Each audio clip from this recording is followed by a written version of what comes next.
Hello, সবাই কেমন আছো? আশা করি প্রত্যেকে ভালো আছো। তো আজকে শ্রাবণের দ্বিতীয় সোমবার, তাই আমরা চলে গেলাম সোদপুর। সোদপুর থেকে অটো ধরে চলে গেলাম পানিহাটি গঙ্গার ঘাট। পানিহাটি গঙ্গার ঘাট থেকে মাত্র 8 টাকা দিয়ে টিকিট কেটে চলে গেলাম কোন্নগর। কোন্নগর যাওয়ার সময় গঙ্গাটা দেখো কত সুন্দর লাগছে।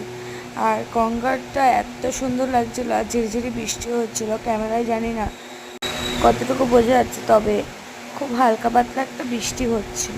তারপর কোন্নগর থেকে অটো ধরে চলে গেলাম বারো বাবার মন্দির। একদম যেখানে আমাদের লঞ্চটা থেমেছে তার পাশ থেকেই অটো যাচ্ছিল।